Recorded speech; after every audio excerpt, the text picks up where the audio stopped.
Hi everybody, you're welcome back to Law Hero. My name is Jen and I make videos about the law, and tonight we're looking at November 2020 tort paper. So we're going to get right into it. The first question was an essay question which asked, the traditional view that intentional torts do not require harm is inconsistent with the primary policy goal in tort law of compensating victims of wrongful actions. If the plaintiff has suffered no harm, there is no purpose to a tort action. Critically discussed. And that's a difficult one, okay? So there's lots of case law around intentional torts, and of course the problem is you need to have suffered a loss or some kind of a damage. So intentional torts can be against land, for example, nuisance and rylands. It can be trespass to land, trespass to things,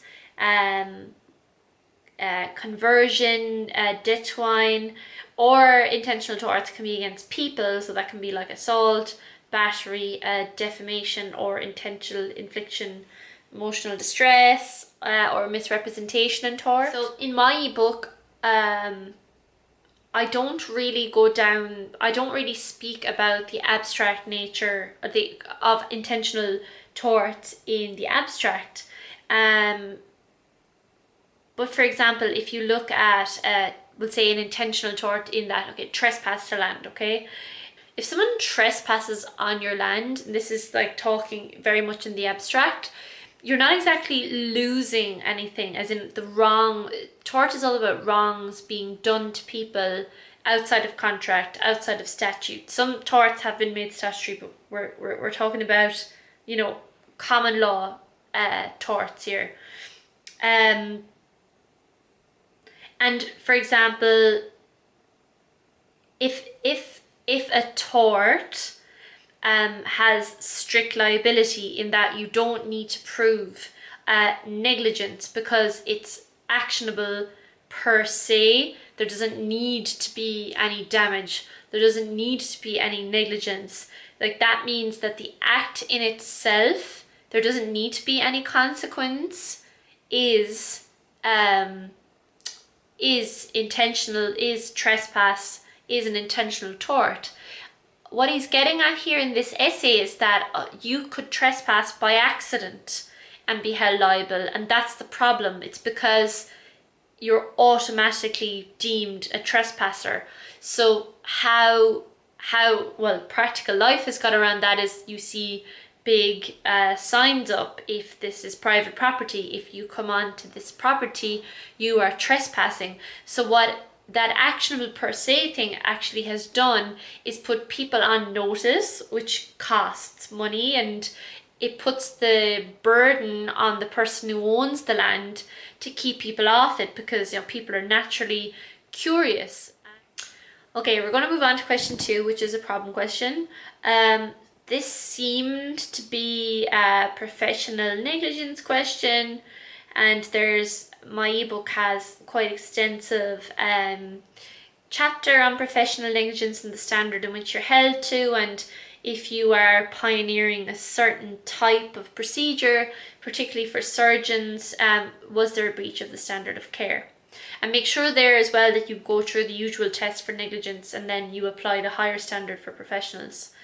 The third question was around people who were in a house and basically they wanted to have a party, and there's a staircase that basically cannot take the load of too many people, and on this night in particular there was gate crashers, and basically 8 people ended up on the stairs. It's only able to take 6 and 2 were injured.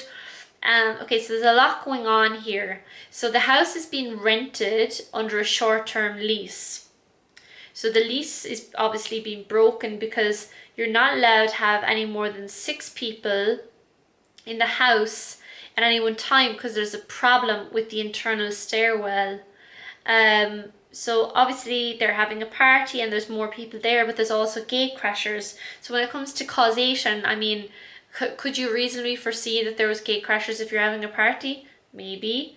If you're having a party, you're gonna be above 6 people again. So it's what was Dermot's role here in causing the accident, and then you have to look at so Dermot was the renter, and then you've 2 people advise Pam and Jim if they have any action against Dermot. So who are Pam and Jim? Well, they are the people who were injured. Sorry, as the 8th person got on the staircase collapsed, injuring 2 people who were not on the stairs. Pam, one of Dermot's guests, and Pam's friend Jim, who had not been invited and had refused to leave when asked. So Jim was actually a trespasser, Pam was a guest. So this is occupiers liability. Question 4 was a typical negligence question. It's one of those, I call them recreational problem questions, whereby everyone's having a laugh until somebody gets hurt. So that's what it basically is, a trampoline alley. You always wonder if there's a waiver. You always wonder about causation, reasonable foreseeability. And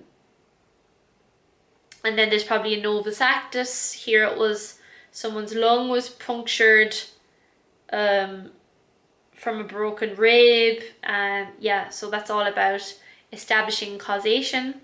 Question 5 was also a problem question. There was some petrol buried under the ground. That would remind you of Rylands and Fletcher. If you bring something onto the land and if it escapes, there's strict liability. Question 6 was an essay question around the liability of volunteers in tort, which I actually don't cover in my ebook, so I would say that was an outlier. Question 7 was a vicarious liability problem question. It's a typical question in that there was a frolic of an employee who took a car out of a forecourt and went and did a few things that they shouldn't have done. And question 8 was an essay question around the liability for defective products. I don't cover this in my ebook currently, but a lot of people have been asking for it and it's been coming up an awful lot in the FE1, so I think I'll throw it in. So that was the tort paper. I thought it was very good.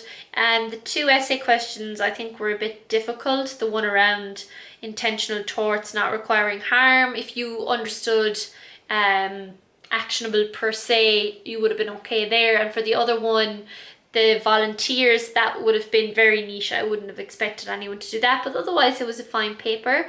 If you have any questions, please contact me, info@lawhero.eu, and visit my website, and also follow me on Instagram. And yeah, after tonight we just have criminal and EU, and then we're done with all FE1s for November 2020. So see you in the next 2, criminal and EU.